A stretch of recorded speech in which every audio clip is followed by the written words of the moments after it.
Il y a 15 heures, Chowki Ben Zahra postait: il existe un danger tout aussi important que l'Iran aux portes de l'Europe. Il s'agit du régime algérien qui utilise des méthodes similaires. Soutien à des groupes terroristes, prise d'otages. Le régime algérien retient Boualem Sansal en otage, tout comme l'Iran détient 2 otages français, et déstabilisation de la région, le Moyen-Orient pour l'Iran, l'Afrique du Nord pour le régime algérien. Je vous mettrai une petite vidéo à la fin pour vous expliquer que tout ce que raconte Chowki Ben Zahra, c'est que du vent. On va peut-être rappeler à Chowki Ben Zahra que Boualem Sansal, il a été jugé, donc il a été condamné. Donc c'est un détenu et non un otage, pour commencer. Et Chowki Ben Zahra n'a tue pas de la famille en Algérie pour leur vouloir du mal, pour vouloir à ce que l'Algérie soit attaquée par des pays occidentaux, pour vouloir que l'Algérie tombe. À ce point, Chowki Ben Zahra, toi qui critiquais la France il n'y a pas si longtemps que ça, c'est quand même extrêmement grave. Il y a une différence entre un opposant politique et un destructeur d'un pays. Et toi, tu n'es que haine. Et c'est toi le danger aujourd'hui, parce que tu suis probablement... Oui, regardez bien cette photo du pseudo-président et du pseudo-futur ministre de ce président. Et cette dame. Oui, parce que réception du gouvernement kabyle en exil à l'Assemblée nationale française par le député Hanan Mansouri. Vous savez que Hanan Mansouri, elle est d'origine marocaine. Une délégation du gouvernement kabyle en exil conduite par le président Farhat Mani a été reçue mercredi 18 juin 2025 à l'Assemblée nationale française par Madame Hanan Mansouri, députée du groupe Union des droites pour la République UDR. Cette rencontre marque une nouvelle étape dans la reconnaissance politique internationale de la cause kabyle.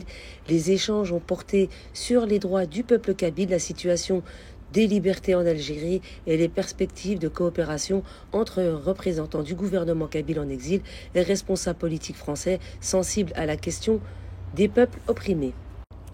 La délégation du gouvernement kabyle a rappelé que la Kabylie aspire à exercer pacifiquement son droit à l'autodétermination face à un régime algérien autoritaire et répressif. Cette rencontre s'inscrit dans une dynamique croissante de légitimation diplomatique du combat kabyle à l'international. Et puis nous avons un pseudo-kabyle, parce qu'il n'est pas du tout kabyle. C'est à nous de sensibiliser les Français et d'autres pays européens que le danger terroriste est juste à côté. Le plus grand danger des attentats en France en particulier et l'Europe en général ne vient pas du Moyen-Orient mais vient de l'Algérie. Dois-je lui rappeler cette affaire du Bataclan, du Stade de France et bien d'autres?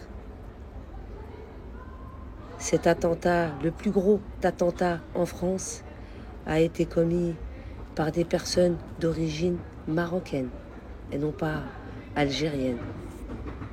Et il est bien de rappeler que ce soit Chowki Ben Zahra ou l'autre délégation pseudo-kabyle, ce pseudo-président et son pseudo-futur ministre suivent des directives.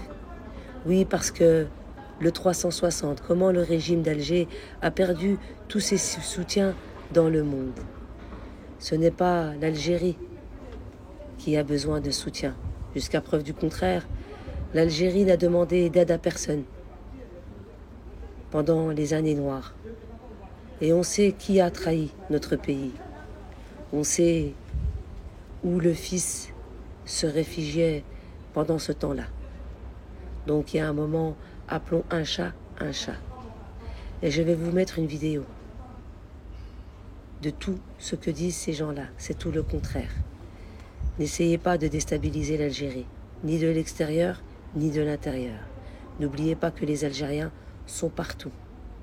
Et que les Algériens qui aiment leur mère patrie seront là pour la défendre, tout simplement. L'Algérie, n'y touchez pas, c'est un conseil que je vous donne. L'Algérie ne fait de mal à personne. Que ce soit l'Iran ou l'Algérie, ils n'ont attaqué aucun pays. L'Algérie s'est fait attaquer par le terrorisme dans les années 90. Quant à l'Iran, dernièrement, s'est fait attaquer par Israël. Arrêtez d'inverser les rôles, ça ne fonctionne plus. Vous pouvez payer des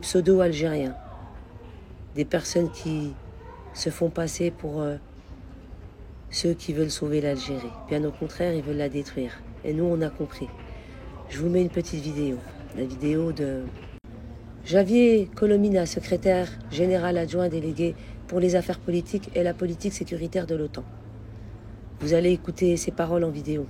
Pas la peine que je vous lise le résumé. Et on veut vous faire croire que l'Algérie, que du moins le gouvernement algérien est mauvais, alors que c'est grâce à l'Algérie qu'il y a une stabilité en Afrique. Il y a un moment, appelons un chat un chat. Et toutes ces personnes qui se soulèvent contre l'Algérie, l'histoire s'en rappellera. Toutes ces personnes qui se sont rangées du mauvais côté, l'histoire s'en rappellera.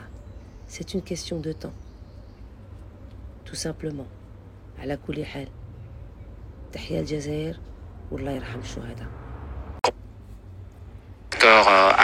Incontournable. L'Algérie est un acteur incontournable pour les questions de sécurité et de stabilité, notamment pour la lutte contre le terrorisme. On a parlé de ces enjeux, on a parlé aussi des enjeux régionaux, en particulier du Sahel, une région qui nous préoccupe beaucoup, un enjeu sécuritaire essentiel et prioritaire pour l'organisation que je représente et pour la plupart de mes alliés. Le dialogue politique qu'on a avec l'Algérie avance bien. On a choisi de l'approfondir. La coopération pratique, la coopération entre nos militaires a avancé très bien pendant les dernières 2 décennies. Elle a été lancée dans l'année 2000. Il y a plein d'activités qu'on fait conjointement, mais on a aussi parlé de la façon de l'approfondir. C'est ça l'essence du plan d'action, c'est ça l'essence de ma visite. Je pense que les conclusions auxquelles on est arrivé après les entretiens que j'ai eus sont énormément positifs et j'imagine que je serai de retour d'une façon plus régulière à Alger. C'est toujours avec plaisir que je suis